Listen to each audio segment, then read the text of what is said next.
मैं जुल्करनैन शेख। बहुत ही हंसी आती है इंडिया की तरफ से अब तक आने वाली उन स्टेटमेंट की, और बड़े हाई लेवल पर स्टेटमेंट की, जिससे सिवाय इसके कि खिसियानी बिल्ली खंबा नोचे। दो चीज़ें बहुत डिस्कस हो रही हैं। पहली तो ये कि जब पाकिस्तान ने ऑपरेशन बनियान मरसूस में जवाब दिया तो उसके अंदर शाहीन मिसाइल इस्तेमाल हुए, और एक वीडियो इंडियन मिलिट्री के ऑफिशियल ट्विटर हैंडलर से डाली गई, और फिर अब वो वीडियो गायब हो गई। ये क्या मामला, इस पर बात करेंगे। और दूसरा सबसे इंपॉर्टेंट, जयशंकर का वो बयान है जिसमें उसने कहा कि पाकिस्तान को पहले पता था कि हम पाकिस्तान पर अटैक करने वाले हैं। ये वैसे हंसी से, इस पे हंसी या हंसना या इसको कॉमेडी या इसको स्टैंड अप कॉमेडी कहें तो ज्यादा अच्छा होगा। स्टैंड अप कॉमेडी की लैंग्वेज इंडिया में बहुत पॉपुलर है। अब इन दोनों मामलों को थोड़ा सा हम तफसील से देखें तो हुआ क्या होगा, आपको आप सोचें। पहली बात तो ये है कि पाकिस्तान, मुझे यूं लगता है कि इंडिया की मिलिट्री की ऑपरेशंस, मिलिट्री के चीज़ें वो इतनी खुली है कि पाकिस्तान उनको चीख चीख के बयान कर रहा था, शायद उनको ये अंदाज़ा नहीं था। जब 22 अप्रैल को माफ़ी चाहता हूँ, जब 22 अप्रैल को ये मामला हुआ है पहलगाम वाला, उसके बाद पाकिस्तान के अंदर बाकायदा प्रेस कॉन्फ्रेंस में ये बताया गया है कि उनके पास इंटेलिजेंस है कि 13 रोज बाद, क्योंकि 13वीं होती है इंडियन सेंस में या हिंदू मजहब के सेंस में 13वीं बड़ी इंपॉर्टेंट होती है, तो 13 दिनों बाद कोई ना कोई पाकिस्तान पर हमला होगा। और तकरीबन वैसा हुआ 6 और 7 मई की दरमियानी रात। अब जयशंकर जो कि इंडिया के वजीर खारजा हैं, अब वो ये कह रहे हैं कि हमने पहले पाकिस्तान को इन्फॉर्म किया था कि हम यहाँ पर अटैक करने वाले हैं, और इस इन्फॉर्म करने पर अब राहुल गांधी ये कह रहे हैं कि इसका ये मतलब है कि आपने उनको इन्फॉर्म किया और चुप करके आपने अटैक नहीं किया, इसलिए पाकिस्तान ने जो है उस पर रिटेलिएट किया, और आपके 6 जहाज जिसमें से 3 आपके बड़े बिग बर्ड राफेल जो है वो गिर गए। इन दोनों के बयानों को मिलाए ना तो आपको हंसी आती है।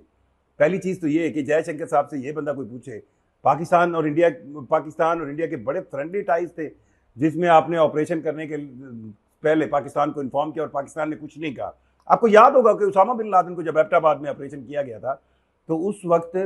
ये सबसे बड़ा पॉइंट था अमेरिकन गवर्नमेंट के लिए और उनकी इस्टेब्लिशमेंट के लिए कि यार आया पाकिस्तान को इन्फॉर्म ना किया तो पाकिस्तान हम पर अटैक कर देगा, क्योंकि पाकिस्तान हर वक्त एक्टिव होगा। उस सेंस में, अमेरिकन सेंस में, एबटाबाद वाले ऑपरेशन में तो अमेरिकन टेक्नोलॉजी से लेकर वो जो मगरबी बॉर्डर है उस पर तो पाकिस्तान कभी इतना अलर्ट नहीं रहा, लेकिन मशरकी बॉर्डर पर ऐसा हो सकता है कि पाकिस्तान बिल्कुल अलर्ट ना हो, और ऐसा हो सकता है कि इंडिया इतना बड़ा चौधरी हो कि वो अटैक करने लगा और सबसे बड़ी 1 घंटे की डॉग फाइट होने जा रही है, जो पिछली 1 सदी के दौरान सेकेंड वर्ल्ड वॉर के बाद सबसे ज्यादा जहाजों के इस्तेमाल की डॉग फाइट थी। इसकी डिटेल भी सब जानते हैं कि ये डॉग फाइट किस तरह हुई, और उसमें किस तरह इंडियन राफेल और दूसरे तैयारे, जिसमें मिराज 2000 भी शामिल है, मिग 29 भी शामिल है, उनका SU-130 भी शामिल है, तमाम जो उनकी कहना एक major type of fighting aircraft थी, उनके जहाज गिराए गए। तो अब उस बेइज्जती शर्मिंदगी से बचने का ये रास्ता निकाला जा रहा है कि वजीर खारजा कह रहे हैं हमने पहले बताया था ऐसा हो सकता है। और दूसरी तरफ जो ये शाहीन मिसाइल वाली कहानी है, ये आखिर क्यों इंडिया फैलाना चाह रहा है? शाहीन मिसाइल क्या पाकिस्तान ने फायर किया था, और अगर फायर किया था इसकी जरूरत बनती थी, भरी कैसे बनती थी? बेसिकली ये बताने की कोशिश की जा रही है कि वो जो बेइज्जती हुई, क्योंकि जो अल फतेह मिसाइल F1 और F2 फायर किए गए, अल फतेह मिसाइल को बनाने में, या आपने एक और पाकिस्तानी मिसाइल का नाम सुना होगा अल नसर, ये मिसाइल बनाने की वजह ही जो इंडिया की तरफ से 2003-4 में कोल्ड डॉक्ट्राइन बिल्डअप किया गया था, जिसमें इंडिया ने ये प्रैक्टिस की थी कि वो विद इन 48 आवर्स पाकिस्तान के किसी भी सरहदी इलाके पर, क्योंकि वो बहुत बड़ी आर्मी है, 2 से 2.5 लाख ट्रूप्स इकट्ठे कर सकते हैं, और अगर 2-2.5 लाख ट्रूप्स पाकिस्तान की सरहद पर किसी जगह पर होंगे तो किसी भी वक्त अंदर आ सकते हैं। उस डॉक्ट्राइन के हल के लिए अल नसर और अल फतेह बने थे, और अल फतेह का जो यूजेज है, अल फतेह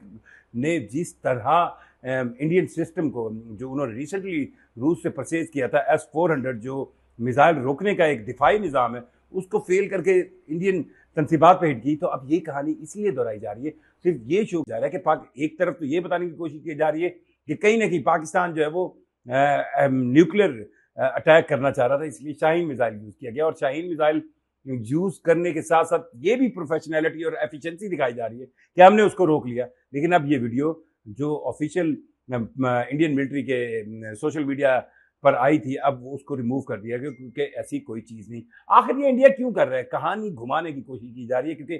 जितनी बेइज्जती इंडिया की अपनी प्लानिंग की अपने मुल्क में हो रही है, जिस तरह उन्होंने पहले ये कहा कि हम बड़ा ही अटैक करेंगे और उस अटैक में जो उनका हाल हुआ, फिर उन्होंने रिवायती अटैक सेंस में हल्का फुल्का म्यूजिक लगाया ड्रोन से। दर्जनों ड्रोन, लाहौर में ड्रोन ऐसे गिर रहे थे जैसे समझ ही नहीं आ रही थी, और यहाँ तो लोग अपने मोटरसाइकिलों पे ड्रोन उठा के भागे हैं। फिर उन्होंने एक छोटा सा मिसाइल हमला किया पाकिस्तान की 3 एयरबेसिस पे, नूर खान एयरबेस पे, मुरीद एयरबेस पे और शोरकोट एयरबेस पे। और फिर जब उसका एक जवाब आया एक रात, तो फिर चीखें निकली, और बचाना तो फिर अमेरिका बहादुर ने था, और फिर ट्रंप बहादुर ने सीज फायर करवाया। सो ये बयानात कि यार पाकिस्तान को पहले इन्फॉर्म किया जाए, हंसी आती है इस पर। कैसे हो सकता है कि पाकिस्तान को इन्फॉर्म किया गया हो इंडिया की तरफ से, वाह वाह वाह, और इसलिए पाकिस्तान लड़ता और हमारे तैयारे मारे गए। हो सकता है कल कल आपको ये भी बयान आ जाएगी, क्योंकि ज़्यादा राफेल तैयारी की हमने प्रैक्टिस नहीं की थी, पायलटों को पता नहीं था इसको उड़ाना कैसे है, इसके साइड लाइन्स कैसी हैं, थोड़ा सा उनको मिरर एडजस्टमेंट नहीं हुई थी। और हो सकता है ये भी कहा जाए कि जो पाकिस्तान ने मिसाइल फायर किए थे उनको हमने सबको रोक लिया था, हम तो वैसे ही इखलाकी अंदाज में गए थे जंग रोकने। ऐसा कुछ नहीं है। जब आपको रगड़ा लगा है ना, जब आपको पता चला है कि अब क्या होगा, तब आपने तरले किए कि ये जंग रोके। शुक्रिया।